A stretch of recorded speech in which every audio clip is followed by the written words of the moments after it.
IT insight 24 চ্যানেলের নতুন একটি ভিডিওতে আপনাদের স্বাগতম।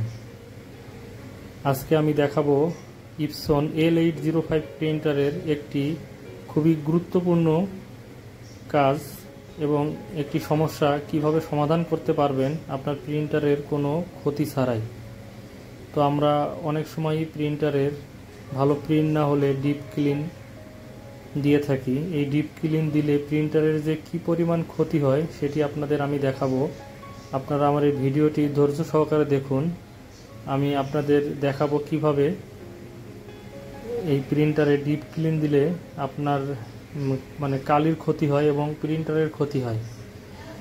তো দেওয়ার আগে আমার এই টেকনিকটি আপনারা ব্যবহার করবেন, তাহলে আপনাদের এই প্রিন্টারের এই সমস্যাটি হবে না, আপনার ইঙ্কপ্যাড নষ্ট হবে না। তা না হলে দ্রুত কিছুদিনের মধ্যেই আপনার প্রিন্টারে মেসেজ দিতে থাকবে the ink pad end of the service life, তখন আর কোনো প্রিন্ট হবে না।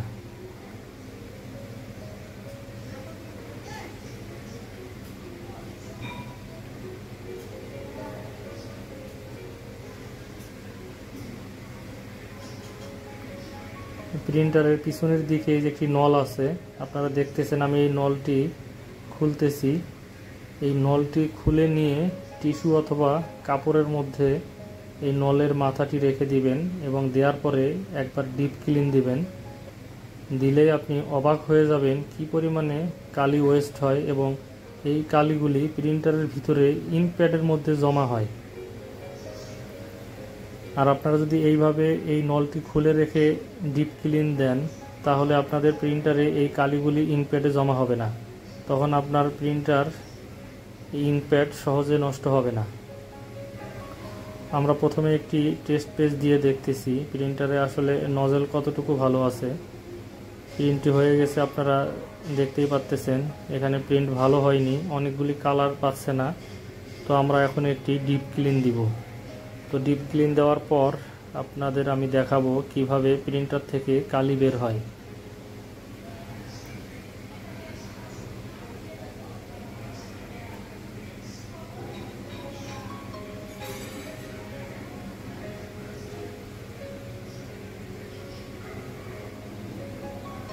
আপনারা দেখতে পাচ্ছেন, এই দেখেন কিভাবে কালি পড়তেছে, কালি ছিটকে ছিটকে পড়তেছে। তার মানে ডিপ ক্লিন দিলে এইভাবেই প্রিন্টারের ট্যাঙ্ক থেকে কালি বের হয়ে আসে। এখানে আরও অনেক কালি বের হবে। আপনারা দেখেন, আমি পুরো ভিডিওটি দেখাবো কিভাবে কালি পড়তেছে। এই কালিগুলি আপনার ভিতরে ইঙ্কপ্যাডের মধ্যেই জমা হয়। তার মানে কি পরিমাণে কালি জমা হয়। আর ইঙ্কপ্যাডে এইভাবে কালি যদি প্রতিবার ডিপ ক্লিন দেওয়ার পর জমা হতে থাকে তাহলে ইঙ্কপ্যাডে আর কয়েকদিন চলবে। ইঙ্কপ্যাড ভরে গেলে শুয়ে শুয়ে কালি আপনার প্রিন্টারের নিচ দিয়ে আপনার টেবিলে চলে আসবে, আপনার জিনিসপত্র নষ্ট হয়ে যাবে। এমনকি পেপারের মধ্যেও এই কালিগুলো চলে আসলে আপনার প্রিন্টের কোয়ালিটি অনেক খারাপ আসবে। তো আমি যে টেকনিকটি আপনাদের দেখালাম, আপনারা এইভাবে যদি ডিপ ক্লিন দেন তাহলে আপনার প্রিন্টার অনেক ভালো থাকবে, আপনার ইঙ্কপ্যাড অত সহজে নষ্ট হবে না।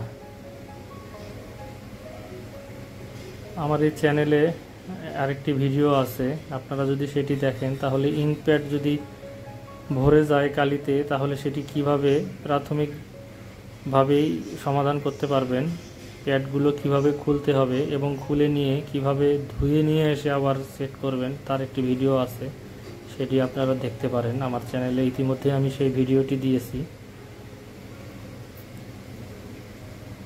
আমি চেষ্টা করি আপনাদের গুরুত্বপূর্ণ কিছু ভিডিও দিতে, যেগুলি দেখে আপনাদের প্রিন্টারের বিভিন্ন ধরনের সমস্যার সমাধান করতে পারেন। আমি খুব ভালো ভিডিও বানাতে পারি না, তারপরেও চেষ্টা করি। তো আমার এই ভিডিও যদি কারো ভালো লাগে বা উপকারে আসে, আমার চ্যানেলটি অবশ্যই সাবস্ক্রাইব করবেন, কারণ সাবস্ক্রাইব, লাইক, কমেন্ট আসলে ভিডিও করতে অনেক উৎসাহ পাই।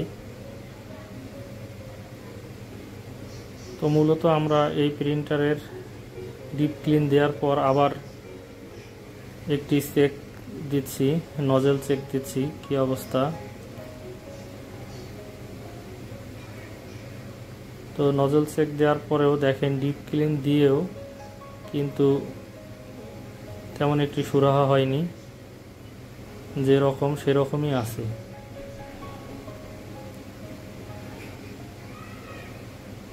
মূলত এই প্রিন্টারের হেডটি নষ্ট হয়ে গেছে, যার কারণে এটা ক্লিন দেওয়ার পরও ঠিক হচ্ছে না। তারপর আপনাদের আমি দেখালাম ক্লিন দেওয়ার পর কিভাবে কালি বের হয়ে আসে।